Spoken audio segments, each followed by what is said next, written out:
It's the Elsa Kurt Show with Clay Novak. Serving up trending news and conservative views. Brought to you by the Elsa Kurt Collection.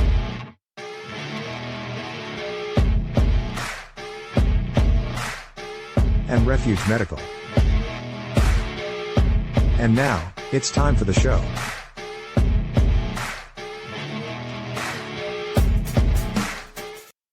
We're back. It's been a hot minute. Why does like a 1 week gap feel like so much longer? Like I was itching to get back in here. Yeah, last week, we didn't do a show. You and I were both kind of overcome by life events. You were traveling. I had stuff going on, and we just couldn't get our schedules matched up, but definitely happy to be back after a week. And yes, it feels like forever. Yes. Yeah. And fortunately for us, the news never, ever stops. There's never a lack of topics. We started with 6 and we just added one more in at the last minute because it's kind of a last minute thing. And I cannot wait to talk about that one. But we have all the other ones to talk about first, right? Yes. And good reminder, we're recording Wednesday at 4:30 Eastern time. So the one that we just added is like right now. Immediately brand new. So, but yeah, 7 topics, and we'll get to them right after this. Tonight, Clay and Elsa are taking on the headlines they don't want you talking about. A terrorist attack in Boulder that somehow isn't being called terrorism. Ukraine's drones just changed modern warfare. Is the U.S. paying attention? Graduation stages hijacked by protest politics. Another high school girl's sport, won by a boy. Elon Musk torches Trump's big beautiful bill. Is the base splitting? And the Chrisleys are out of jail and back on reality TV. Let's dive in. It's a Chrisleys, not Chrisleys. Yeah. I don't know how I didn't hear that when I did it, but yeah, whatever. I don't know. Is it really the biggest deal in the world? Probably not. Maybe to him. But we do have, yeah, probably to him or them, I guess, all of them. It's probably the biggest deal in their world right now, other than that they're happy to be home. But we're not talking about that yet. We'll get there, guys. I know it's like the most important topic that y'all want to hear about, right? Oh, we got to start with the bigger stuff, though. We're starting with the big stuff, the attack in Boulder, Colorado. So, I guess depending on who you ask, one set of people will just call it a hate crime, maybe, and another set will call it a terrorist attack. And what say you, Clay? What's your opinion on that one? Yeah, so over the weekend, folks, I think probably everybody's tracking. So there was a demonstration by a pro-Israeli group trying to, bring some attention so it doesn't fade away to the hostages being held by Hamas and an Egyptian man who originally came to the United States legally on a visa, but has stayed beyond the expiration of his visa. His name is Mohammed Sabri Soliman. He decided that amongst this protest, that he would light people on fire while yelling "Free Palestine." 8 people injured, no fatalities yet, which is amazing and thankfully so. Ranging from ages 52 to 88. 88. He lit 88 Holocaust survivor. Yeah, well. 88 years old, lit them on fire with a makeshift flamethrower and just some. Anyway, so he was arrested and was. This is him here. Great picture, right? Right. Sums it all up there. Every part of that picture, right? So he was arrested, taken into custody, charged with a number of crimes, including a murder charge, even though no one has. There has been no fatalities yet, which I thought was not even interesting. Yeah, it was very interesting. But the other interesting part of this is how this has already started to become watered down. Yes, it could be easily classified as a hate crime. The FBI spokesperson and the director of the FBI, Kash Patel, labeled this as targeted terror attack. Right. But interestingly, Dan Bongino, deputy director of the FBI, labeled this as an act of ideologically motivated violence. And if that doesn't sound like a politician, I don't know what does. Yeah. So I have like really mixed feelings on this. My initial and very strong reaction was a big WTF, right? Like, call it what it is. It's a terrorist attack.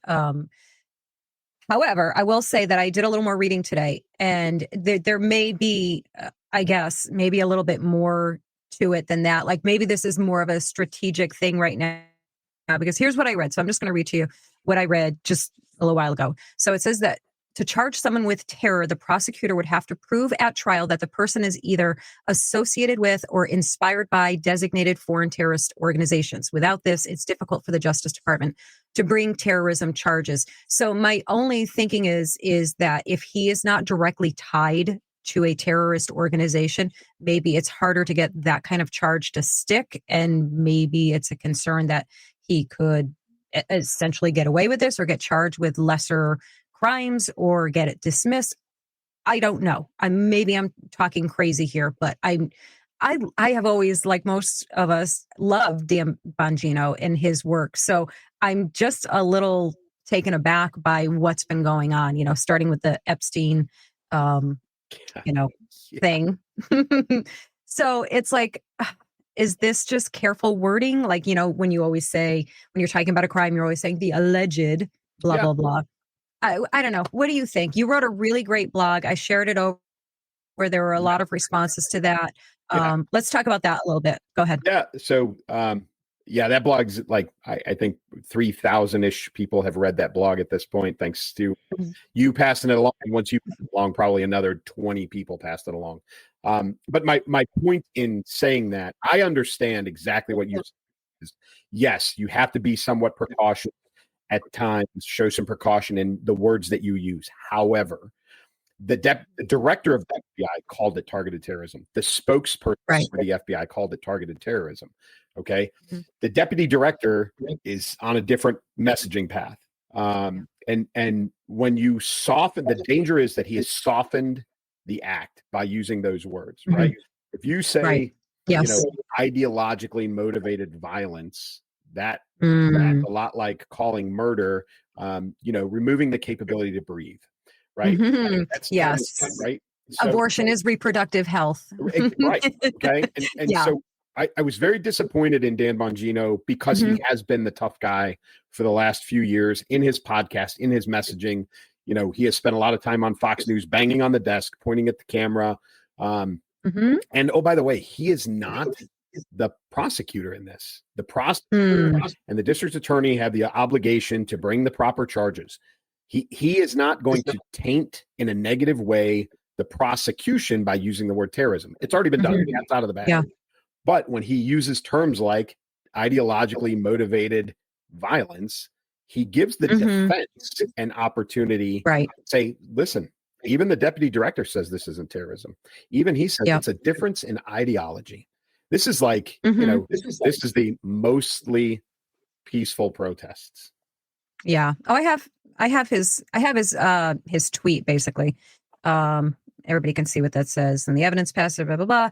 So he's justifying himself, right? I mean, that's how this is coming across to me. Like he's, trying to qualify his terminology use. And I don't think it's sitting well with a lot of people. So, I think everybody had time to read that, right? Yes. You're all fast readers. You got it. Yeah. So and even the response to my blog was probably, I wouldn't even say it was equal parts. I would say, and I didn't, I'm learning from you. I didn't get involved. I didn't respond to a single comment. I just kind of good job. But I did look, and it was probably, I don't know, maybe a 70-30, 70 agreed, maybe 30, but a very adamant 30% that. Very adamant. I saw a few of them. I did see. Yeah, it was not a big deal that I was overreacting. That he didn't say anything. I think I got a shame on you for even sharing this or something along those lines. I'm like, okay. Okay, fine. I personally don't read it. I personally think that again, once the cat's out of the bag, then you get on board with your boss and with your organization. Because it does show some, lack of cohesion within the FBI, within the leadership. Some people again will say that's okay. There's nothing wrong with that. But in that tweet, when he says we're the FBI, the Federal Bureau of Investigation, not the Federal Bureau of Word Games, he is chastising his boss a little bit. Yeah. It's going to be interesting to see how these dynamics play out, because these are all, stating the obvious, these are all really headstrong alpha males here in these positions, right? So there's, you can't help but wonder if there's a lot of headbutting behind the scenes there when it comes to things like this. I'm sure this very specifically, this very different wording choices by these two people specifically definitely cause some conversations behind the scenes between them. And I'm sure it wasn't, very friendly, right? Because somebody comes out looking like the tool in this, So I don't know. I just felt like it was just a very watered down on his part. It wasn't the damn Bongino that we're so used to, like you said, with the table thumping and finger pointing and strong language and weird. Yeah, it's just weird. I don't prescribe to. There were some people that commented and said, "Oh well, the CIA got to him, or the political party got to him, the GOP people got to him. They threatened his family." I don't prescribe to any of that. I don't think that he's been gotten, whatever that means. Right. I do think that he is being careful in what he says, but I think he missed the mark on this one. I think he was he was behind the curve, and now he's backpedaling a little bit to try and make up for it. I just think it's a bad look. So we would, everybody who voted for this administration to be tough on these sorts of things did not ask for it, nor did they want or anticipate this kind of reaction out of him specifically in this job. So it's a little disappointing, but we'll have to see. Like you mentioned the Epstein thing, everybody, he even said it himself. He did not kill himself. He did not kill himself. He did not kill himself. And then all of a sudden it's like, yeah, he killed himself. Right. So in the most awkward, uncomfortable, cringeworthy delivery I've seen in a while, and we've seen a lot of those, but that one really, I think, because again, another moment of this doesn't even feel real. Like, how is this even real? They're right. I mean, we talked about it the last time. Their posture, their mannerism, their wording, their delivery, like every part of that rang so falsely that the most amateur body language reader could sit there and say something doesn't seem right here with this, and now there's this, so again, isolated incidents, you don't say or think much about it. Now you start adding things, it gets more concerning. What is also disappointing, concerning, however, not surprising, is the left and the mainstream media and their spin now, who said very little about the 88-year-old Holocaust survivor that was nearly burned alive and the other victims. Very little to say about that, but they have plenty of tears to shed for this terrorist family who is looking at getting deported. For them, they're going to cry and feel sad for, these illegal aliens that are here and getting held accountable. Typical, right? No surprise on that. Yeah. I haven't heard a single update about the 8 injured wounded people from the incident. Not one. Nope. But I've heard a lot about the 5 family members that have been taken into custody that are potentially deported. Again, those poor people. Yeah, they're here beyond their visa. Yeah, they were here legally on a visa. They let the visa expire 2 years ago, and they stayed. So, but you're right. That's who the focus is going to be on from the the alphabet or mainstream media, right? And not unless, and I don't even know if we will, unless somebody dies, unless one of those 8 injured people dies, we will not likely hear another thing about those victims. And we may not even hear anything if one of them passes away. Yeah, definitely not from the mainstream media. I mean, you'll maybe, if anything, you'll get a quick little blurb, and then they'll just divert to the very next thing, that's way higher on their list of, priorities. All you can say is it's disgusting, but it's not surprising. So, Yeah. I think the thing to pay attention to at the end of this is, what is he, how do these charges sit? Is he with domestic terrorism? Or do they get changed or elevated as the trial actually nears? Is any of that modified or changed? And then we'll all just have to watch and see what happens. And I want to go kind of like backwards for a second. That whole little thing that I read out, there were 2 parts to that as far as getting charged with terrorism. And it was, let's see, either associated with, and the part that I kind of glossed over in my own mind. But as I read it, I'm like, oh, wait a minute. What was the part where it said, or inspired by designated foreign terrorist organizations? I mean, it's literally right there. Like, yes. So I would say that qualifies. The guy was shouting free Palestine, right? What else? Some other Zionists, so kind of feeling like it fits the criteria. Let's not dance around this. Call it exactly what it is. And it is an act of terrorism.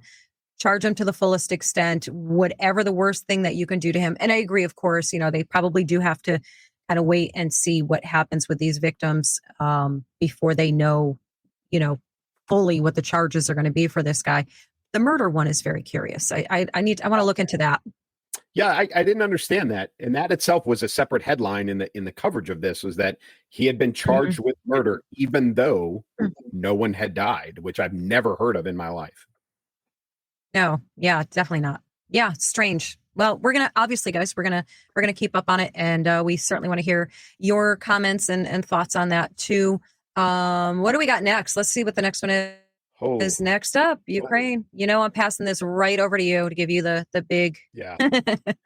No, yeah. I mean, the opening where, you asked the question of, are we paying attention to this? And so, we, of course, are paying attention to this, the United States Department of Defense. I think, where it directly relates to Ukraine and Russia, what happened was the Ukrainians loaded a bunch of trucks with wood paneling, wood rooftops, and they loaded the drones inside, and they got driven into Russia to a distance where they could fly and attack these different air bases. All right. So they were driven in, trucks were walked away from, and then they were remotely launched.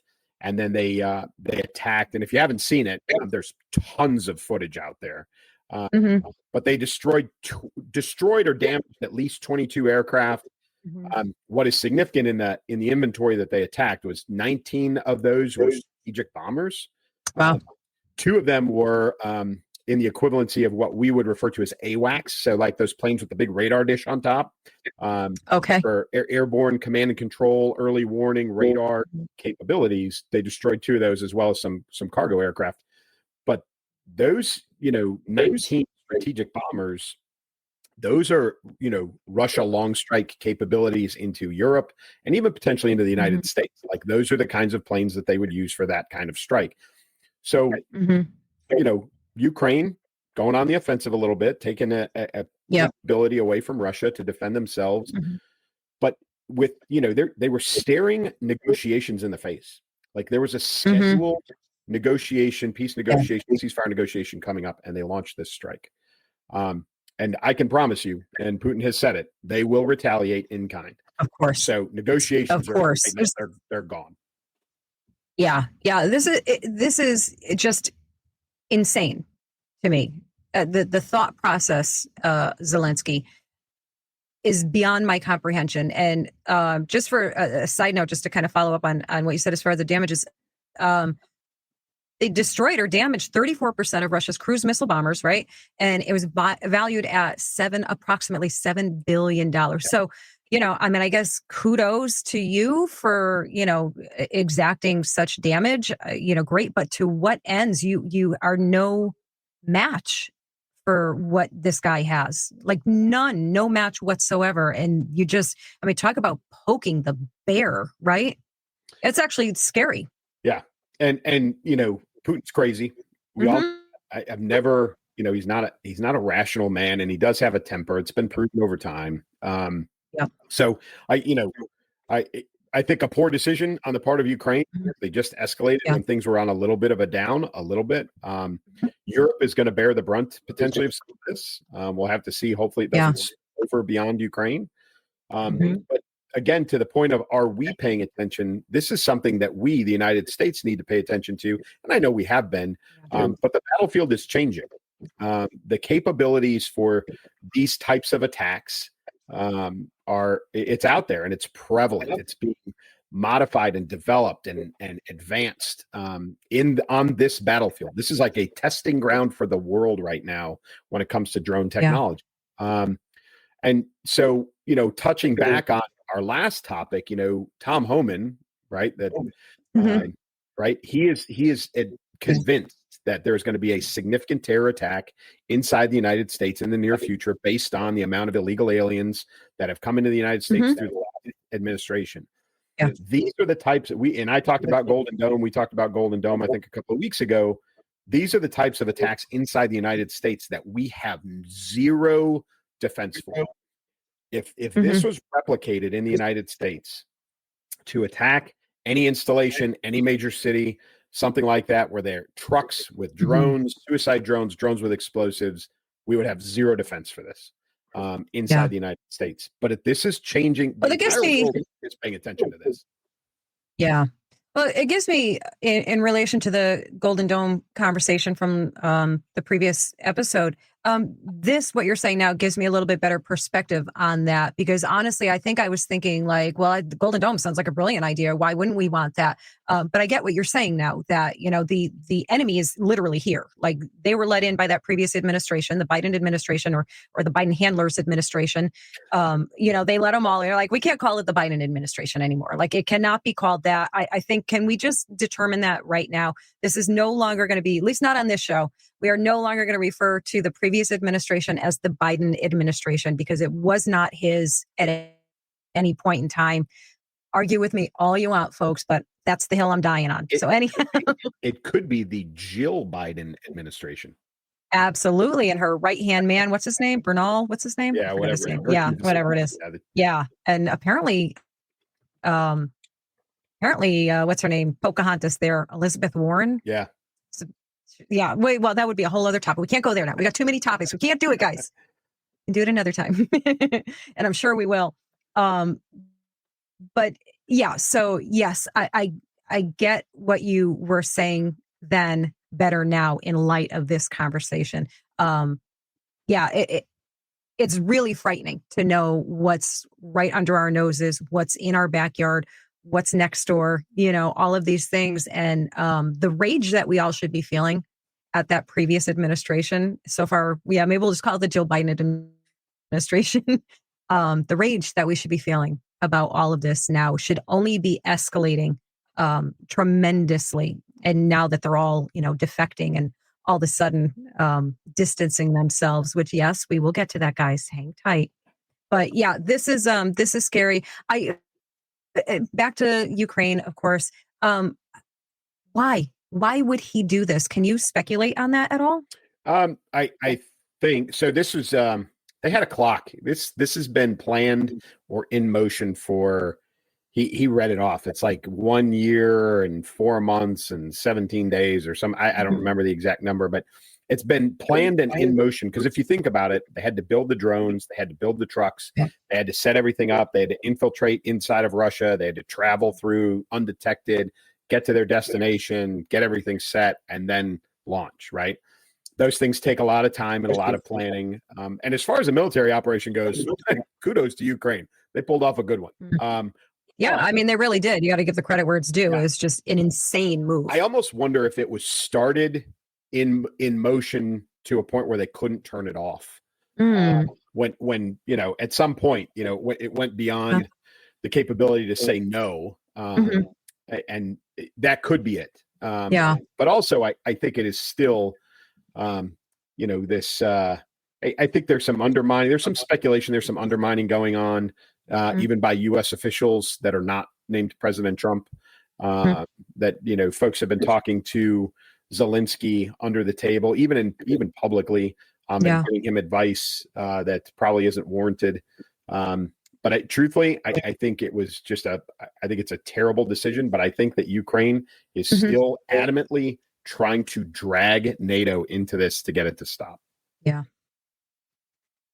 Oh boy. Well, obviously, making the understatement of the century, this is going to be one that we're all going to have to be watching very closely, because the impact obviously is, just huge worldwide for whatever happens with this. I mean, I feel like we're all probably thinking the same thing. Like, peace talks are never going to happen now. Like, how are you ever going to get to that place? And I don't think you are, And I don't know, it's probably an insane thing to say that. Does everybody just step back and say, we're done? Like, everybody's done, blow each other up, and it would be really easy probably to say that if nuclear weapons were on the table, so you can't even just step back. And I know there's a lot of people that have and will say, like, it's not our fight, just, walk away. Well, the implications are big. You're dealing with crazy ass people.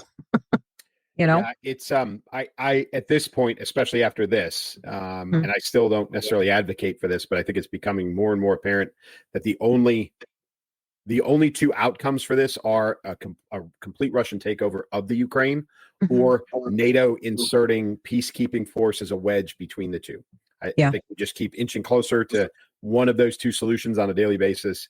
The potential for a settlement, peace talks, Ukraine, gaining anything, I think all that's gone. So we're down to two options at this point, and those are the only two ways this is going to end.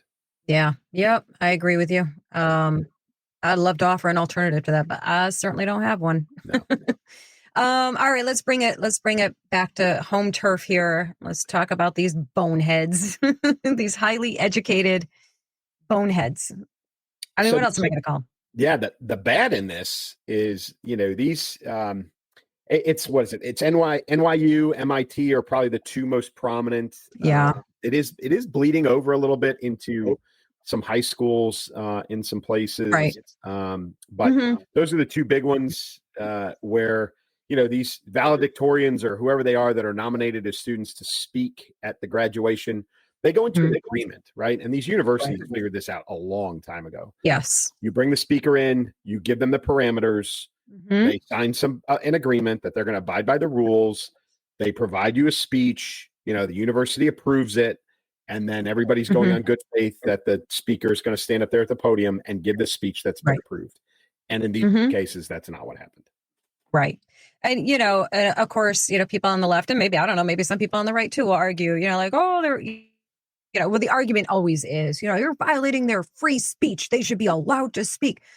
No, absolutely not. There are rules, there are guidelines, so you have free speech, just not everywhere you go and anywhere you want. Your free speech is your right to go on your own platforms, your own social media page, go stand on the street corner. I think actually probably need a permit to do that too. But, yes, you absolutely can say whatever you want that's protected under free speech.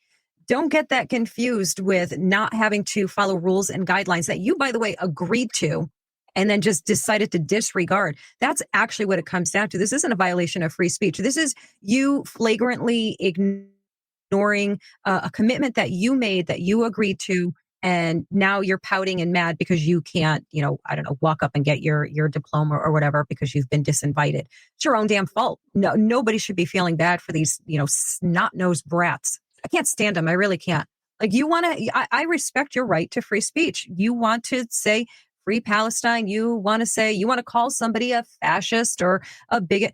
Say whatever the hell you want. I don't care, but you're not going to do it on time that's designated or something else. It's that simple, Yeah. And this is, welcome to grown-up land. Right. You sign a contract. Once you graduate from college, right. You're going to sign an employment contract. You're going to sign all kinds of contracts, and you have an obligation to abide by them, or there are repercussions. Sometimes it's legal, sometimes it's financial, whatever it is. But you make a deal, you have to abide by it or pay the penalty.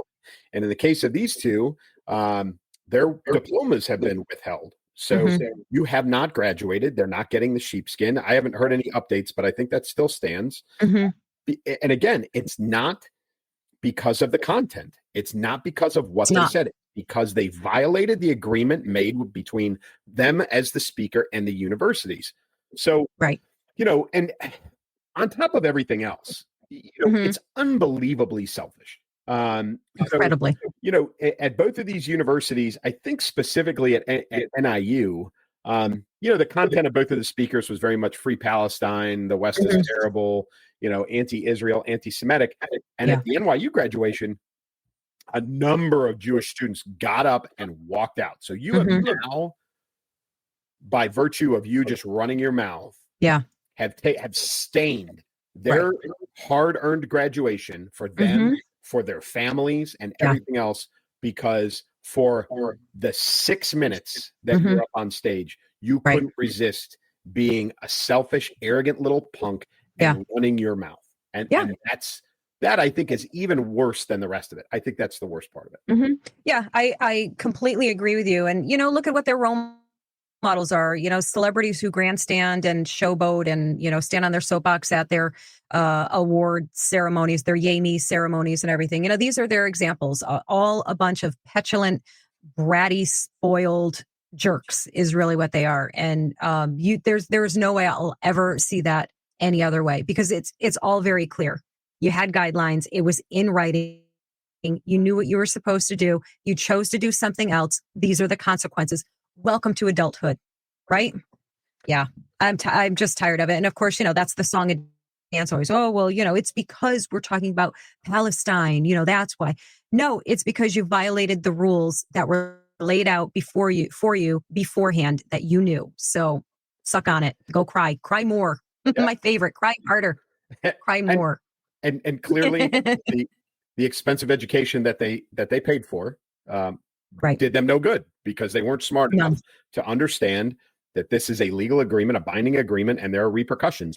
And I'm actually very impressed with those two institutions for holding these kids to a standard by withholding their diplomas, by not allowing them to graduate. It's I would say it's pretty ironclad. I would venture to guess this is going to be very hard for a court to rule in favor of these students. Written agreements, highly educated, obviously very intelligent. They were the valedictorians of their classes, two very esteemed institutions. So, there's no out there. And good for the universities for holding them accountable and making this well known so that's not tolerated by anybody else in the future.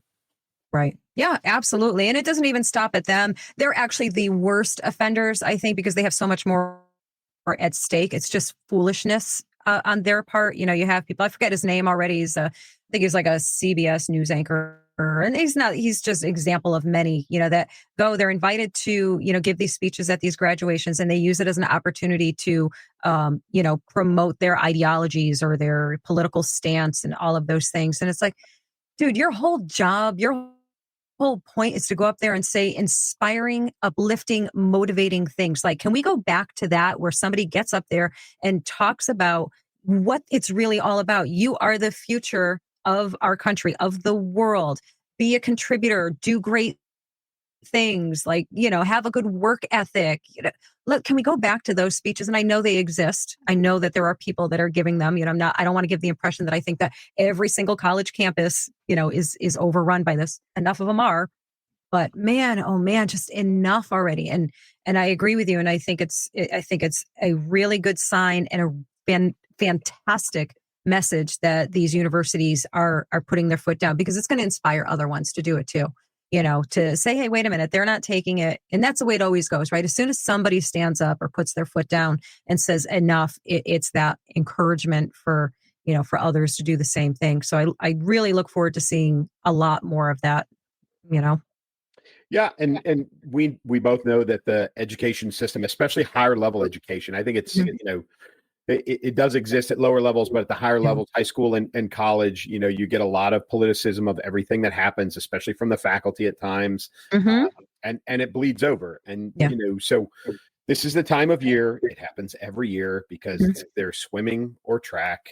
You have, the high school transgender argument rolls itself around again, and it happened again and again and again. Yep. So, in California, I'm going to, because we have yet to see a female transitioning to male attempt to play male sports. I wonder why that is, Clay. That's so strange. Yeah. So I'm just going to call them all boys. Because that's what they are. Biologically, that's what they are. Yep. There was a boy in California high school track who first place in the high jump and triple jump, second place in the long jump, state meet, right? There was there was Minnesota, a softball player, boy, pitched 14, defeated the standing state champions. He pitched 14 shutout innings. One player, again, a boy, throwing faster than anybody else in the tournament. And there's tons of these. They are everywhere. Yes, and every single one of them was a mediocre athlete in their own real division. Mediocre at best. And now they are number one and occasionally number two, but typically number one. They typically win all of these events that they compete in. And yet the left is still sitting there having the audacity to say that they stand for women and women's rights. It is galling, to say the least. It is beyond offensive. And like you said, and they like, their favorite game is to gaslight. They like to say, oh, these are such isolated incidents. There's so few of these incidents. No, nice try. We know that that's not the case because we keep hearing about them. And by the way, even if it is just a handful, and by the way, a handful is what, 1,000, 100. What do you consider a handful? Because it's definitely not 2 or 3 or 4 or 5. We're talking about hundreds of cases of this happening. That is hundreds of girls having opportunities taken away from them that they work their asses off for. And it's not okay. Period. I don't care if it's 1 or 100 or 1,000. It is not okay. Period. End of story. So, and like you said, there's more, and there's one. I got to hit the one that is in my home state. Let's just talk about this one for a moment. This is Connecticut. I believe it was Bloomfield, I think I want to say. Yeah, Bloomfield. So no, you can't see it. I don't have it up there, but I'm going to read you the caption that it put with this image. And I just want everybody to take a moment and look at the individuals in this image. And in your own mind, you don't have to shout it out, but just think about if you can tell the gender of anybody in these pictures just by looking. That's it. I'm going to read it. Bloomfield High School transgender athlete Terry Miller, second from left. I love that they felt like that they had to tell you this. Wins the finals of the 55-meter dash over, here's a shocker, guys. It's not really a shocker. Let's see, over transgender athlete Andriana Yearwood, far left. I could guarantee, right, that nobody looking at this picture could tell which two people were the transgender athletes in that picture. But I'm glad that they told us so we would know. But yeah, so the wins the final of the 55-meter over a transgender athlete. So a transgender athlete beat a transgender athlete in a girls' sport. Make it make sense. Yeah. You can't. You just can't, right? No, there's I did see one. I don't remember what state it was in, but this boy won the women's 400-meter high school track 18 senior, right? Not an underclassman, senior. Yeah. And won the event with a time of 56 and change seconds. Now, I will tell you that I ran the 400 meters for 4 years in high school. I was better than average, but was not even a state qualifier. Okay. I ran a time faster than that as a sophomore. Okay. Right. Ran, times much faster than that as a junior and senior. So these boys who are winning these are not even, they're not even decent male athletes, which is why they are making these moves over to the women's side, because they can't compete and refuse to compete or try to, because they can't accept being second, third, or not even, or non-competitive in some of this. It's really a shame because, like you said, it is taking away opportunities from young ladies.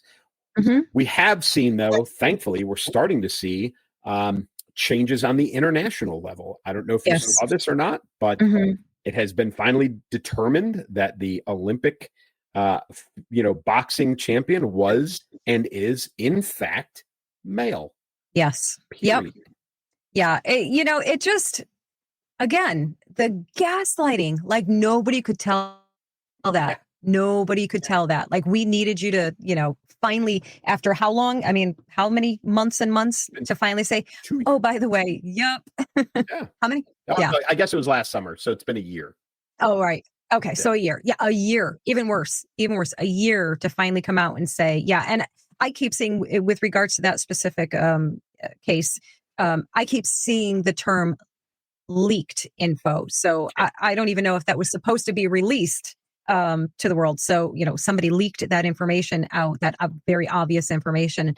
But what I haven't seen or heard is what is the consequence of that? Is he getting, I mean, because the given should be that the medal is revoked. And nobody wants, I personally would never want a forfeit medal, So, I mean, I don't even know. I mean, that girl should obviously, I don't know. I really don't know. I mean, how do you make this right for this poor young athlete, female athlete who trained so hard and just got robbed, And I think of all of these women who got robbed. And I always love to point her out, that Riley Gaines, man, she is something else. That girl stood in the fire and still continues to stand right in the fire of all of this, under every kind of attack, and still stand up for what's right. And she's done amazing things against all of this. So Yeah, and interesting too, kind of on the fringe of this, but still topic related, is that as much pushback as there is from the entertainment community about this, right? They're big, always have been big supporters. There's been some very interesting studies lately about the amount of LGBTQ kids growing up in Hollywood, but at the end of the day, Hollywood can say anything that it wants in public, but it is still about the almighty dollar. Because what did HBO just greenlight? A reboot of Harry Potter. And in the agreement to do that, J.K. Rowling is an executive producer, right? Who has been accused. She does nothing but defend. She's not anti-gay or anti-lesbian, any of that. No, she's pro-female. She's pro-female is what she is.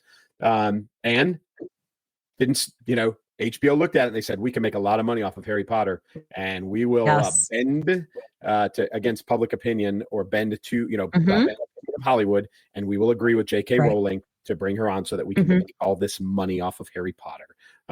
Absolutely. So your little causes and your ideologies and your, sign waving and gender inclusivity and all those things. Guess what? Unless you got the money, don't matter.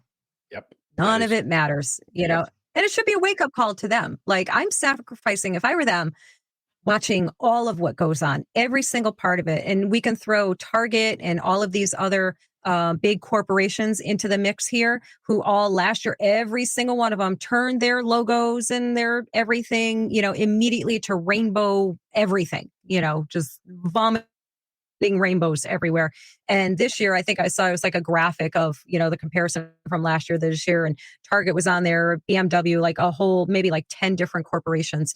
The comparison of their last year's logo for June and this year's logo for June, which is their regular logo, versus all the rainbow stuff. So, all these corporations, why? Because the tide has turned. The tide has turned against you. That's how valuable you are to the people, that think support you, that have your back. They don't have your back. They don't care about you. They don't care about your mental health. And I think this is the biggest, honestly, for me, the biggest takeaway, or I hope it's the biggest takeaway for that community, which I think it's so silly to be calling every group a community and lumping everybody together. Because I actually know transgender people, gay, lesbians, people who don't want to be lumped into any of this. They just want to live their life and not be bothered. So, calling them all a community is probably not fair. But anyhow, this should be such a wake-up call to them that none of these people care about your mental health. They used you as a prop, as a tool for their agendas. They don't care. And the minute they don't need you anymore, you got discarded. And I think that's something you really should be paying attention to. And I hope they do.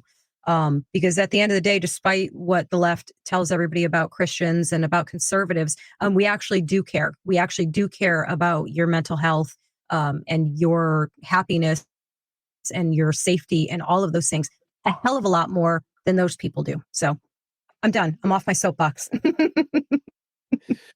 There. Well, let's jump to a different soapbox, and let's talk about Elon.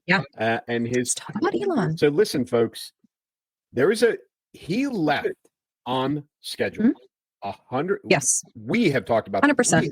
130 days you can work for the federal government as an unpaid volunteer, which is what he reached 130 days, his stuff, and he left. Right? He didn't get fired. He didn't, he worked as long as he had planned to, and then he left, and somewhat ceremoniously, right? They had, a little thing for him, and but he did a lot with Doge. Doge is going to continue to move forward, even without him, right? Which was the plan all along. But But there is, and I think true to form, there's a little bit of a rift between him and President Trump Mhm. on the what is it? One big beautiful bill, the Yes. OBB. OBBB. Yeah. Oh. Yeah. Yes. Yeah. Yeah. There's a rift. Let's see. Do I have his quote? Is that him? Yeah. So he's very upset. I'm sorry, but I just can't stand it anymore. The massive, outrageous Porkville congregational congressional spending bill is a disgusting abomination. I mean, strong words, man. Shame on those who voted for it. You know, you did wrong. You know it. So he's not pulling any punches. He's not alone in this sentiment. He's far from alone in this sentiment. There are a lot of highly, highly disappointed Republicans, conservatives, Americans with this. And, we talked briefly beforehand, and like you said, rightly so. I mean, there's a lot of things in here that are head scratchers in regards to what was told to us, what the whole plan was. And of course, number one being Doge, what was the whole point of going in there and finding all this if you're not going to eliminate all of it? Like, stop already. Just make it all gone. This is what we elected all of you for. This is what we wanted. So freaking do it, right? Yeah, he is upset, I think, specifically because of the idea behind Doge was efficiency, save money, lower the deficit, recover some funding, and keep America out of crippling debt. And that's what he did for the 130 days. And I don't know where the running tally was when he walked out the door, but it was quite a bit of money. And then the one big beautiful bill turns around and it adds a couple of $1 trillion to the deficit, which is why Elon is so upset, which is why he's adamantly opposed to this bill, because it goes against everything that he was charged to do along with Doge, which is, save Americans money, save taxpayer dollars, make sure they're being used in the appropriate ways and efficiently. And nothing that costs us a couple of $1 trillion is efficient. Nothing. Right. And so he's upset. And again, rightfully so. So I get it. I really do. I think it is also evidence that he is not a lockstep follower of President Trump. Right. This is a agree to disagree. President Trump has acknowledged that Elon doesn't like the bill, and said that's his opinion and he's entitled to it, and he moved on. So he's not a blind follower like everybody portrayed him to be, which most of us rational people knew. Right. But this is great proof that it is in fact not true. Yeah, absolutely. I mean, and it's honestly so silly to even give that a moment's thought that he would be a lockstep follower. This is a guy who was beloved by the left. He was their hero, their icon. And the minute he changed his mind or saw things differently and vocalized that, he's not afraid to go against, that was who was paying him, basically. The left was his money market. He wasn't afraid to risk everything for that. He doesn't care. He's going to do whatever it is he thinks is right and what he believes in. It doesn't matter, whether I agree with him or not, or anybody else does. He is going to do what he believes is right, regardless of what anybody else is saying. And I actually respect that. I may not like everything that he does or says, but I highly respect that about him. And I think this dissension basically is a character attestment, really, in my opinion. Yeah, I think there's one other oddity before we move on to the next one. There's one other timing piece to all of this. The day after, I think it was the day after he left, and they had the whole thing in the Oval Office for him. The president withdrew his nomination for the man to run NASA. I don't believe in coincidences. That one is a little odd. More to follow on that one, but to me, I looked at it and I was like, okay, well, SpaceX is going to have a NASA logo on it, and that's the next move.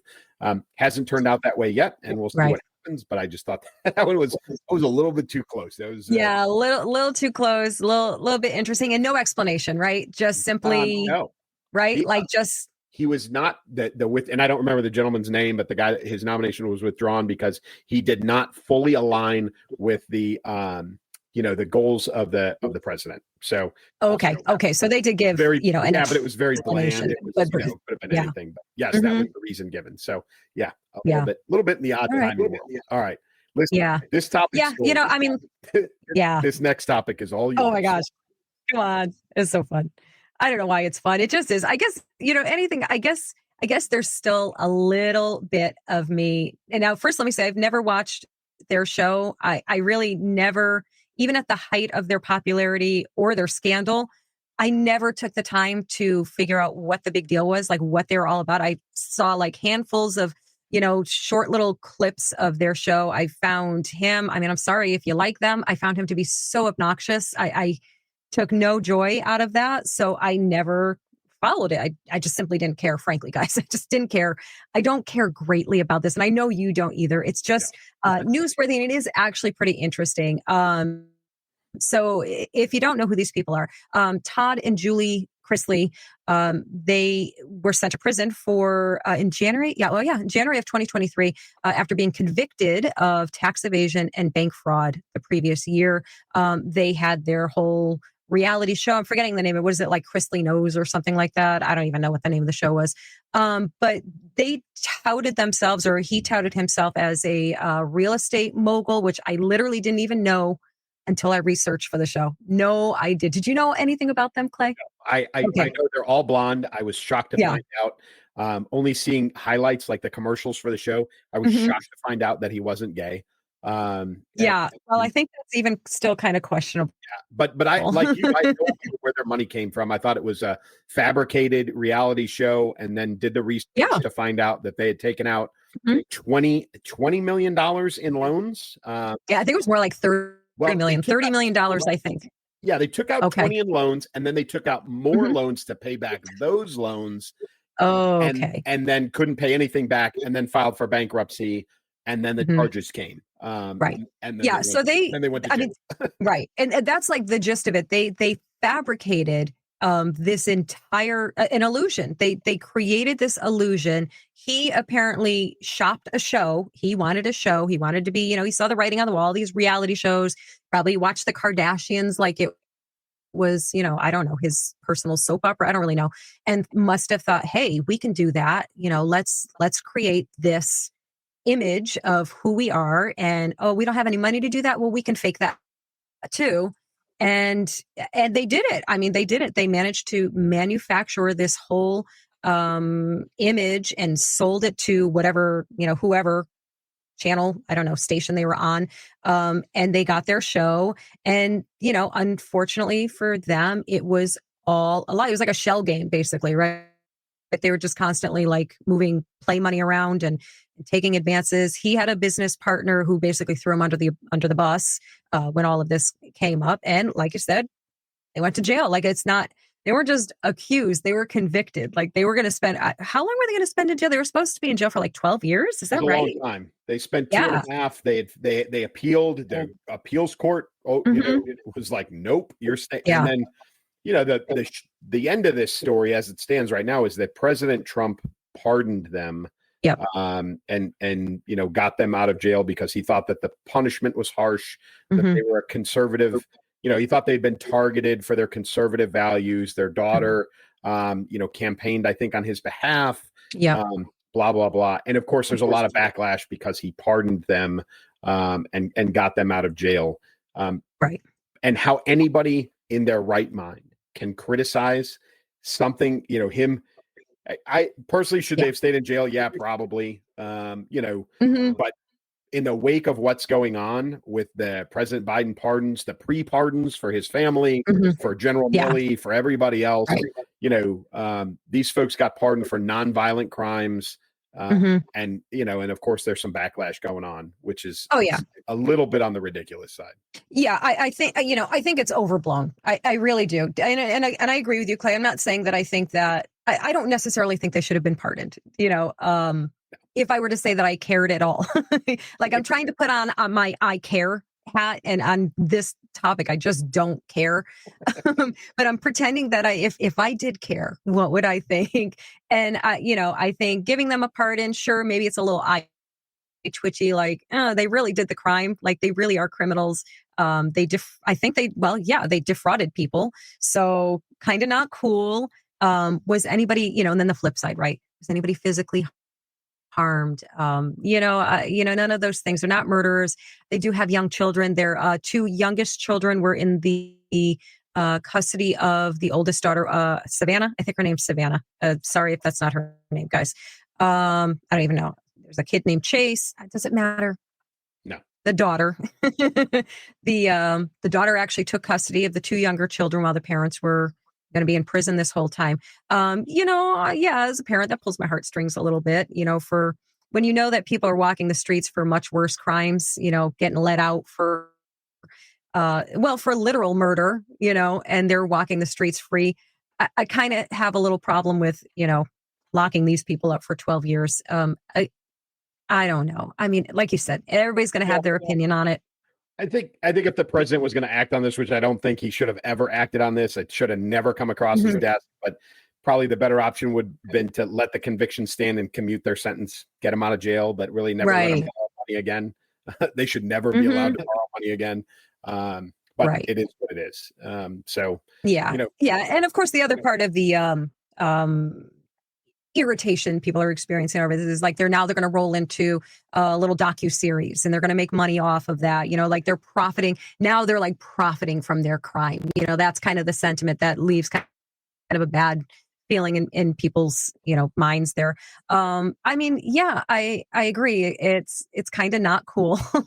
Is it a moral, ethical thing? Well, no, of course not. We know that it's not, but I don't know. At the end of the day, don't watch their show. Don't contribute to their fame then. I mean, that's all I can tell you. There's a few coulda, woulda, shouldas, and should nots in this particular case. Is it the hill to die on? Far from it. And, you have people that are, in my opinion, doing something way worse. Like, yeah. So this is I need to, folks. This is the seventh topic. This is the one that broke right before we started recording, and that is that, as I like to call her, Jean-Claude Van Damme, but Karine Jean-Pierre, whatever, the former Jujubin, I don't know.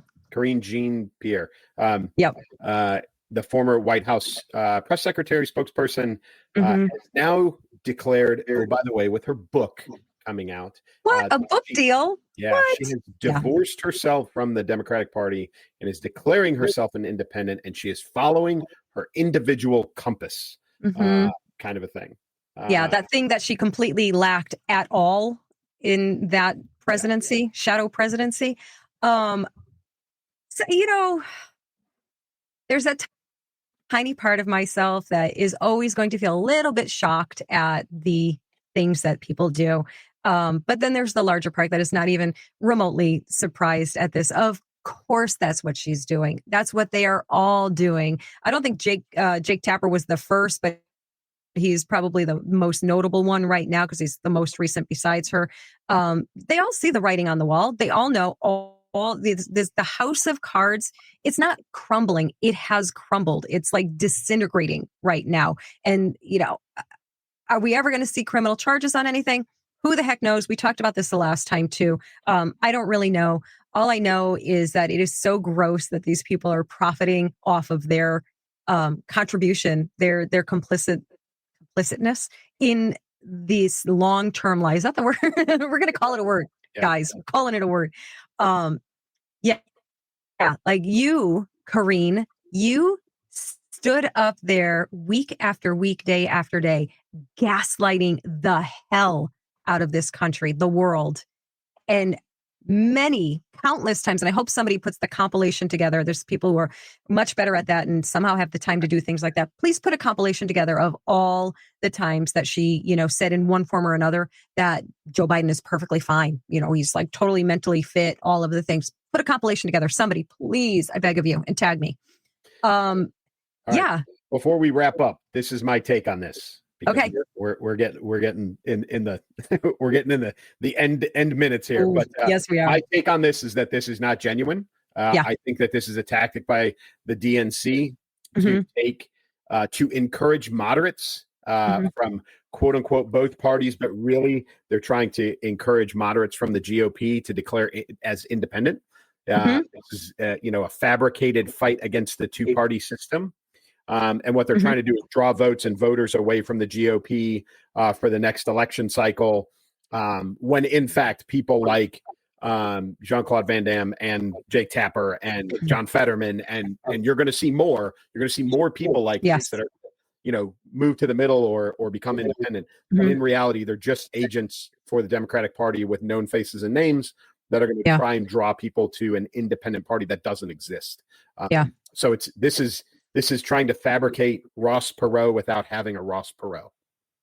You know what? I have to be honest with you. That never would have crossed my mind. I am so not politically savvy in that way that I can see those kind of mechanisms happening. But as you lay it out, it actually makes tremendous sense that that's what they would be doing.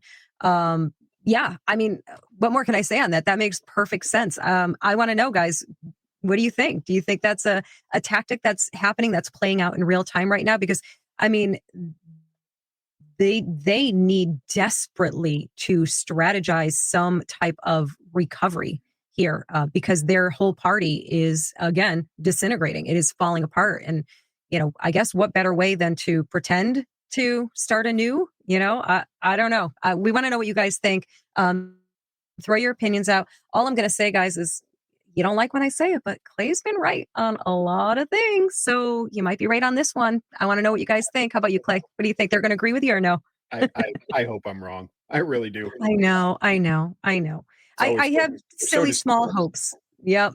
My silly small hope is that the ticket for the next run will be AOC. And I don't know. I mean, AOC and Kamala, that would be really fun for me since I'm working on my AOC impression, So throw me a bone, guys.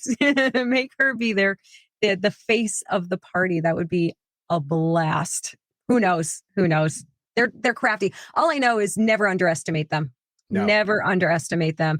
Just because they appear to be falling apart right now, they always have a master plan. They've been playing the long game way longer than we have, and we should always keep that in mind, right? Yep, 100%. And we'll just keep an eye on it. And again, as Elsa and I are just happy to be back this week and hitting all the hot topics, even the last minute one, and a little bit different than normal. I'm going to say keep moving, keep shooting, and then I'm going to toss it back to you to close it out. What? Oh my goodness. I don't even know what to do. I don't know what to say. I'm just kidding. I always have something to say. Listen, you guys know the deal. We would appreciate if you like, follow, share, subscribe, all of the things. Every channel has a different thing. We appreciate you so tremendously. We're so, like Clay said, we're so glad to be back on with you guys again and look forward to chatting with you in the comments section. And I think that's all I got. I got nothing else. We love you guys and we will see you next week. Take care. Warrior, leader, author, patriot. From ranger school to the battlefield, from the front lines of combat to the front lines of culture, retired Lieutenant Colonel Clay Novak isn't done fighting for truth. Catch him on the Elsa Kurt Show and read his no-holds-barred blog at claynovakauthor.com. Keep moving, keep shooting. If you've ever looked around and thought, this isn't normal and it sure isn't biblical, you're not alone. And guess what? You're not crazy, you're discerning. That's why I wrote Truth Bombs and Grace Grenades, a bold, unapologetic book for believers who are done being silent while the world screams lies. From gender confusion to political idolatry, from woke theology to spiritual apathy, we're hitting it all straight on, straight up, and backed by scripture. This isn't a rage-fueled rant. It's a rally cry, a wake-up call to stop apologizing and start boldly living out the gospel. Whether you're a new believer or a disillusioned disciple trying to find your footing again, this book is for you. It's packed with truth bombs, grace-filled strategies, and practical tools to help you speak truth with love, raise warriors, not warriors, dismantle lies with biblical clarity, and rebuild with grit, grace, and gospel power. The culture doesn't need more compromise. It needs courageous Christians. So if you're ready to push back against the chaos with bold faith and real truth, grab your copy of Truth Bombs and Grace Grenades on May 6, 2025. Let's shake things up with truth and grace.